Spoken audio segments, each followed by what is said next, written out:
Melihat ada dua momen yang saya hubung-hubungkan dan saya mohon nanti Habib menjawab kepada kami semua. Pada saat yang sama dua momen ini keluar berbarengan dengan alasan membuat konstruksi rel kereta api Jakarta-Bandung dan pelabuhan-pelabuhan di seluruh Indonesia. TV One menyiarkan akan datang arus 10 juta orang dari negeri Cina pekerja kasar untuk membantu. TV One berkali-kali mengulang itu pernyataan. Kemudian pada saat yang sama juga tiba-tiba keluar keputusan Menteri Dalam Negeri KTP seumur hidup bagi anak lulusan SMP umur 17 tahun. Seperti kita tahu, anak umur 17 tahun baru lulus SMP, belum lulus SMA, umur 17 tahun dia harus wajib untuk mendaftar membuat KTP. 30-40 tahun kemudian ada yang aneh, dia sudah menjadi nenek-nenek, KTP-nya ya tetap itu, foto tidak berubah-ubah. Menurut saya itu kebijakan yang tidak masuk akal. KTP anak SMP, lulus SMP, 30-40 tahun kemudian ya KTP-nya itu juga. Terus pada saat yang sama arus 10 juta orang asing ini masuk ke sini. Nah, saya pribadi menghubung-hubungkan ini salah satu strategis untuk memenangkan pemilu-pemilu yang diinginkan oleh orang-orang mereka. Nah, bagaimana FPI menyikapi pendapat saya ini? Mohon maaf. Ya, terima kasih banyak Abi Hasan, jazakumullahu khairul jasa. Tentang serbuan pekerja asing dari negeri Cina, ini memang merupakan tantangan berat buat kita semua. Jadi perlu kita ketahui, beberapa waktu yang lalu Presiden kita memang mendapat bantuan kucuran dana dari negeri Cina untuk pembangunan. Tapi tolong dicatat oleh semua ikhwan yang ada di sini, dana bantuan untuk pembangunan dari Cina yang jumlahnya ratusan triliun itu tidak cuma-cuma. Pertama, itu sebagai pinjaman yang berbunga. Yang kedua, ini yang perlu kita tahu, bahwa ada kompensasi pembangunan itu harus dilakukan oleh perusahaan Cina. Nanti kan duitnya masuk ke sana lagi. Dan nggak sampai di situ. Yang ketiga, perusahaan Cina yang membangun itu akan menggunakan material, konstruksi dan lain sebagainya juga dari Cina. Yang keempat, untuk melaksanakan proyek-proyek tersebut, tenaga kerjanya pun ada persentase tertentu harus dari Cina. Nah, makanya ada beberapa proyek, katakan 900 tenaga kerja, yang 300 dari Cina. Kalau 9.000 tenaga kerja, yang 3.000 dari Cina, 30% lebih. Nah, jadi artinya di sini kita lihat, yang ngasih utang Cina, negara Cina nih, pakai bunga, kita bayar utangnya pakai bunga nanti. Terus kita punya proyek, mesti perusahaan dia juga yang kerjain. Dan beri materialnya, mesti beli sama dia juga. Nah, kemudian tenaga kerjanya mesti tenaga kerja dari dia juga. Jadi ini betul-betul satu penjajahan ekonomi. Jadi ini yang menolak sudah banyak, bukan hanya dari kalangan Islam, tapi hampir seluruh elemen bangsa Indonesia apapun agamanya yang cinta yaitu kepada negara ini, yang punya semangat nasionalisme dan kebangsaan yang tinggi, mereka semua menolak. Dan ini nggak boleh dibiarkan. Ini yang perlu. Dan lagi pula persoalan tenaga kerja yang didatangkan tersebut, saudara, itu kan mestinya harus melalui bukan hanya sekedar perekrutan perusahaan mereka, tapi juga harus melalui penelitian pihak kita. Kita mesti tahu ini yang diturunkan ini intelijen bukan, yang diturunkan ini tentara bukan, yang diturunkan ini sebetulnya siapa. Nah, jadi ini sudah bukan lagi menjadi konon katanya, tapi real. Tenaga kerja Cina itu sedang menyerbu Indonesia. Itu pertama yang saya mau bicara. Yang kedua, ada hal yang sangat tragis, bukan lagi ironis, tapi tragis. Manakala saudara di kita punya negeri, ini sarjana yang baru lulus sekolah mau cari kerja setengah mati. Itu antri untuk mendaftar ujian PNS aja 3 hari 3 malam. Mereka mesti antri. Setengah mati. Saudara, satu cari kerja setengah mati, ditambah lagi yang kedua, yang udah dapat kerja banyak di PHK. Ini bangsa kita sendiri. Udah bangsa kita cari kerja susah, banyak yang di PHK, akhirnya banyak yang terpaksa jadi TKI dan TKW di luar negeri. Sementara kita lagi kesulitan menyediakan lapangan kerja sedemikian rupa, lah kok lapangan kerja yang ada dikasih bangsa Cina. Ini bangsa Cina yang saya maksud di sini yang datang dari RRC ini ya. Bukan Cina yang warga negara Indonesia, bukan. Kalau Cina warga negara Indonesia, mereka punya hak sipil yang sama dengan kita. Tapi ini saya bicara tenaga kerja dari negeri Cina. Loh, orang kita lagi banyak yang di PHK, kita lagi sulit mencari kerja. Saudara, banyak orang-orang kita terdampar, saudara, di penderitaan menjadi TKI dan TKW. Yang mereka penderitaannya luar biasa di luar negeri sana. Nah, tahu-tahu sekarang ada kerjaan bagus, saudara, diberikan kepada tenaga kerja dari Cina.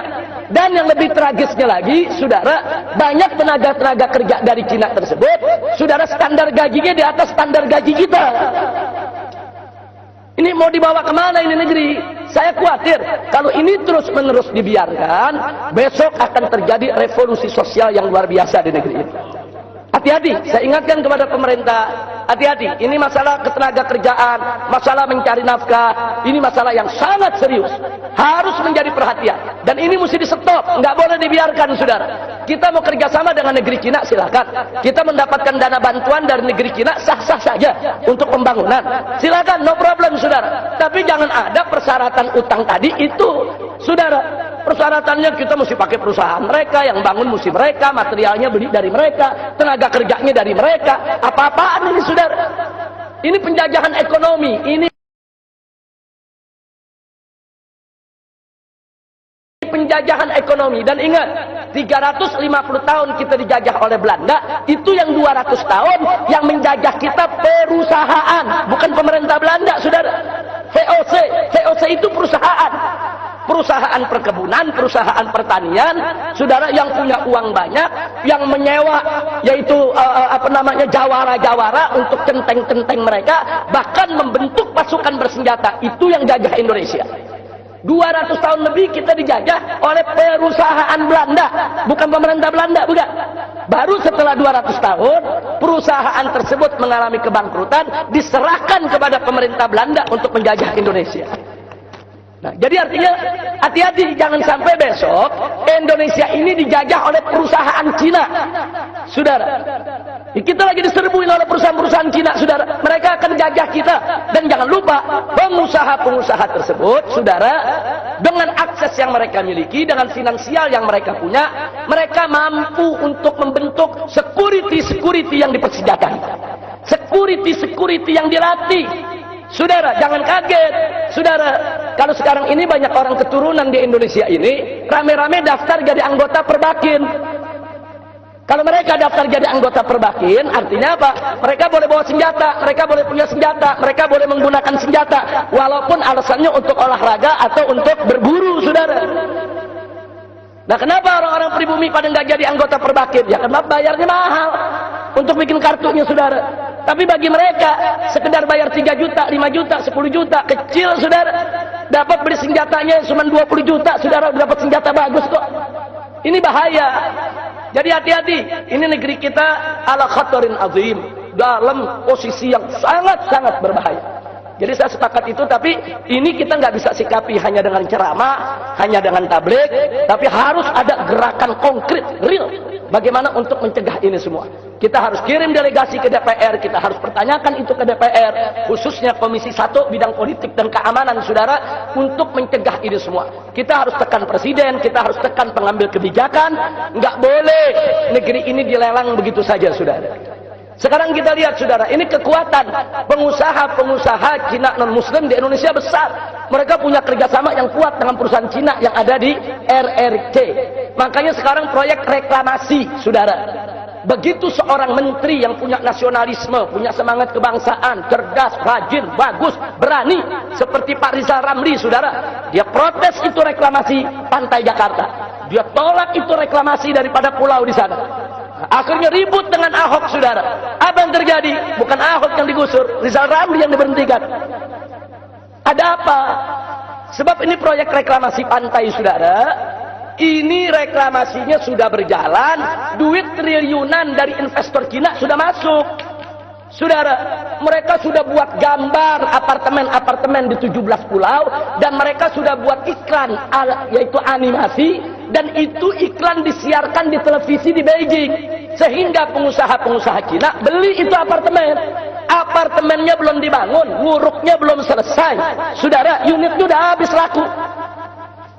Nah sekarang ini berapa ratus triliun. Makanya kalau reklamasi itu di stop, sebagaimana Ahok mengatakan, kalau di stop kita akan dituntut oleh luar negeri. Memang betul, memang betul. Tapi disinilah dituntut keberanian Jokowi. Stop itu proyek reklamasi, saudara. Ini 9 perusahaan naga, company naga di Indonesia, saudara, bangkrut. Bangkrut, mereka harus kembalikan berapa triliun itu kepada investor-investor liar tadi, saudara. Jadi ini negeri mau dijual, saudara. Kenapa nggak diiklankan di Jakarta? Biar orang-orang kaya pribumi yang beli, saudara. Enggak. Diiklankannya di Beijing, di pinggir laut. Kalau sudah namanya di pinggir laut, besok mereka menguasai laut, mereka bisa memasok apa saja yang mereka mau, saudara. Dan catat baik-baik, seperti tadi saya katakan.